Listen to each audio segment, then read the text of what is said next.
Those fortunate to call the Napa Valley home, either full or part-time, know it as a place blessed by nature and possessed of a rare character.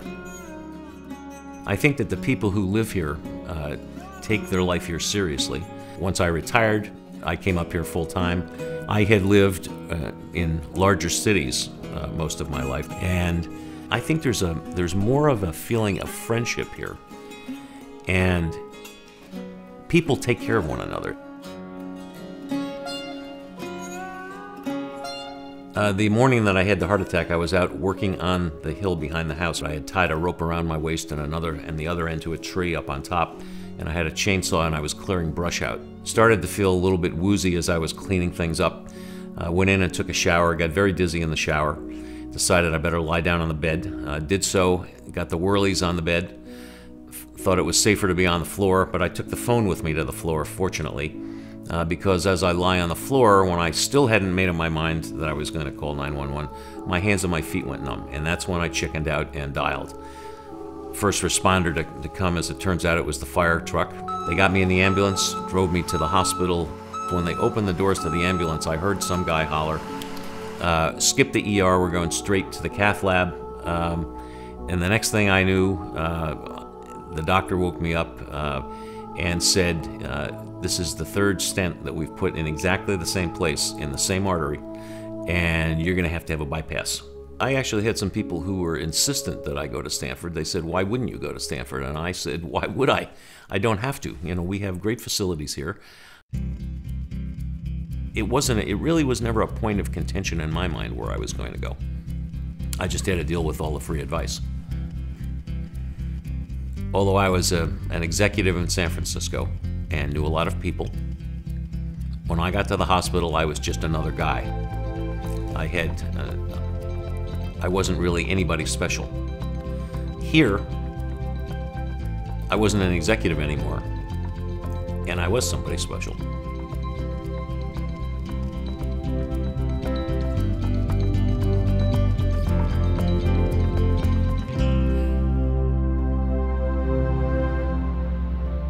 George Porter's outcome at Queen of the Valley Medical Center was a result of experienced physicians using the latest medical technology.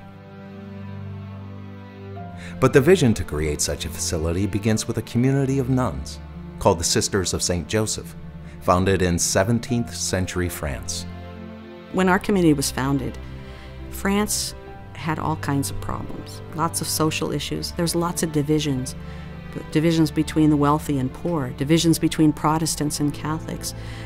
And in the midst of this, our founder thought the best gift we could give the church and the world was to bring people together. What we have found is healthcare is an exceptional way to be able to do that. In the mid-1950s, the people of Napa felt the need to build a true community hospital. They reached out to the Sisters of St. Joseph of Orange, an American offshoot of the original order, with a proven track record for opening and managing hospitals. Before the sisters got here, the people started raising money. In a very short amount of time, they raised over $300,000 because they really wanted a hospital. And together in partnership, it became a reality. The Queen, as it has come to be known, opened its doors in 1958. Since then, the partnership with the community it serves has grown. We are blessed with the opportunity to serve a world-class community, and I believe we deliver to it a world-class medical center. For the second consecutive year, the Queen has been ranked as a top performer in clinical excellence within the St. Joseph Health System, a group of very high-achieving hospitals. Among its facilities is a regional heart center that covers the spectrum from prevention programs to the most advanced clinical procedures. The Queen is able to diagnose and begin treatment in a catheterization lab within 30 to 60 minutes of a patient's arrival at the hospital. When surgery is required, the hospital offers both the latest minimally invasive robotic procedures as well as full open-heart surgery. Cardiac rehabilitation is served via its unique Wellness Center, the only one of its kind in Northern California. The Queen's Cancer Center has earned the 2011 American College of Surgeons Cancer Program 3-year approval with commendation, a designation granted to only a quarter of hospitals nationwide. The Queen has treated over 30,000 cancer patients, offering both advanced radiation and chemotherapy protocols. We are currently partnered with Stanford University Medical Center in a clinical trial of new breast cancer medications. Queen of the Valley Medical Center is the only designated trauma center in Napa County. Our emergency department is staffed 24 hours a day by emergency physicians who are diplomates of the American Board of Emergency Medicine. The emergency department handled nearly 30,000 patient cases in 2011. The Wellness Center provides our patients with a complete range of rehabilitative therapies for stroke, heart attack, injury, or age-related illnesses. Synergy, housed in the Wellness Center, is open to the community with state-of-the-art fitness and exercise equipment. It offers a range of programs from nutritional counseling to exercise planning, with specific goals to reduce risk factors for future health problems. Our maternity center is projected to host over 800 deliveries this year, in rooms providing a warm and welcoming environment. The Queen offers the only neonatal intensive care nursery in Napa County, with 6 incubators available for premature or seriously ill babies.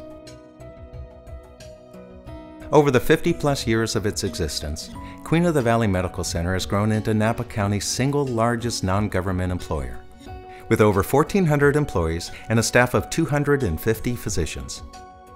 The Queen remains committed to the healthcare mission of the Sisters of St. Joseph.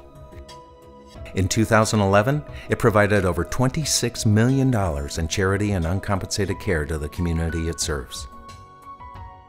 We've got an obligation to be here and serve the community and do so in a responsible, cost-effective manner. We're not willing to compromise on the clinical quality that we deliver. We have to find a way to continue delivering that product in a more and more challenging economic environment. Central to meeting that challenge is the construction of the new 72,000 square foot Advanced Diagnostic and Surgical Pavilion. By the spring of 2013, what we'll have in our new building here is a brand new state-of-the-art laboratory that really just takes the existing equipment and functions that we have in our lab now and sort of right-sizes them. We'll also have on the second floor new surgery wing, so that's 6 ORs, 16 pre- and post-op bays. And then on the third floor we'll have 20 ICU beds, which gives us 4 more than we have now. And they'll be, again, appropriately sized for the size beds that are in there now and all of the equipment that comes with an ICU room. One of the Queen's most pressing needs is relocating the clinical lab from an area of the hospital that must be closed by 2014. This space that we work in right now was repurposed from something else, but we've brought in almost all of the current technology that we would want to for a hospital this size, but we can't grow and we can't keep up with the new technology of molecular pathology. It's very difficult to bring on new tests that involve new machines. The design for the new lab will allow a cleaner, safer, more efficient workflow, as well as the ability to process in-house diagnostic tests that currently have to be sent elsewhere. The second floor of the pavilion will house 6 new surgical suites. The current operating rooms are located in a surgical department built over 40 years ago. The surgical rooms were really only sized for smaller surgeries, simpler surgeries without extensive technology. With the volume ever increasing at the hospital as well, on many days we do actually have issues with where volume impacts the ability to effectively schedule various surgeries and also accommodate urgent emergent care at the same time. The 6 new surgical suites will be large enough to accommodate the ongoing revolution in robotic surgery, along with the equipment currently needed to make surgeries faster and safer. One of the rooms will be a hybrid OR, one of the latest concepts in advanced medicine. The hybrid room allows us to bring the best technology of the operating room and at the same time the best imaging technology, having the capability of visualizing the patient from the outside and from the inside at the same time becomes the optimal approach at treating those patients expeditiously, professionally, and it allows for the fastest recovery as well. To further benefit the patient, the 9 new pre-op and 7 post-op rooms are located on the same floor adjacent to surgery. Once a patient has been stabilized post-surgery, they can be moved 1 floor up to the new intensive care unit. In the current ICU, the rooms are too small to adequately serve the patient, medical personnel, and family members. It is not uncommon today to have to transfer patients requiring intensive care to other facilities because there are not enough beds available in the existing unit. The traditional centralized nursing station will give way to a new evidence-based layout with 1 nurse's station for every 2 rooms. The nurse assigned to those rooms has constant visual contact with the patients. The rooms themselves are designed with individual bathrooms, a dedicated seating and resting area for family members, and overhead equipment booms allowing easy 360-degree access to the patient. Each room will provide natural daylight, proven to have a positive impact on patient recovery. This new building will achieve a Gold LEED certification for environmental design. It will be one of the first hospital buildings in California to achieve this level of environmentally conscious construction. And, sitting on a series of piers, some drilled 100 feet into the ground, this new building is fully compliant with California seismic codes, designed to withstand a major earthquake. The total project cost for the Advanced Diagnostic and Surgical Pavilion is $132 million. Of that total, roughly $110 million is the cost of the building itself, with the remaining $22 million designated for equipment, furnishings, and program support. The hospital is prepared to fund $102 million of that total from cash reserves and debt. Queen of the Valley Medical Center Foundation has committed to raise an additional $40 million through philanthropy. Of that amount, $32 million will help complete the pavilion construction, $5 million will be added to the endowment, and the remaining $3 million will help fund the startup of the Peggy Herman Neuroscience Center.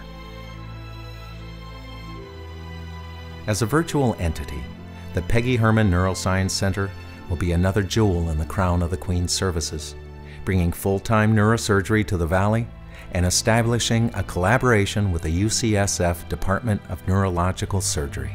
Having full neurosurgical services at Queen of the Valley Medical Center will be of great benefit to the people of Northern California and the Napa Valley. We're going to be here to be doing elective cranial work as well as elective spinal work.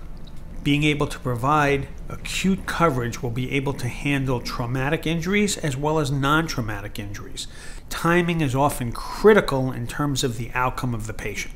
If we can get to those patients in a timely fashion without having to transfer them to San Francisco, it will be of great benefit, and hopefully we will save a lot more lives than have been saved in the past.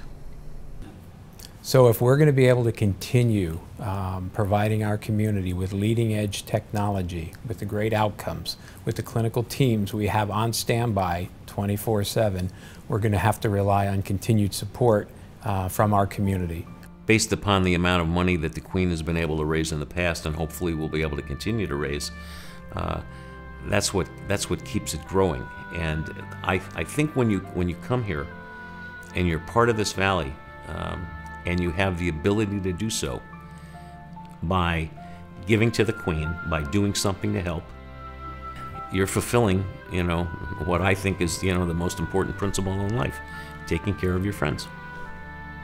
And I think each of us as individuals have to have a responsibility and have to feel that responsibility to do it. And I believe the people of Napa can and will. It is an honor for me to serve on the board of the Queen. Every meeting starts with a focus on the values of dignity, justice, service, and excellence. I believe those values permeate our institution. Please join me in being generous to the Queen as we build a legacy for future generations.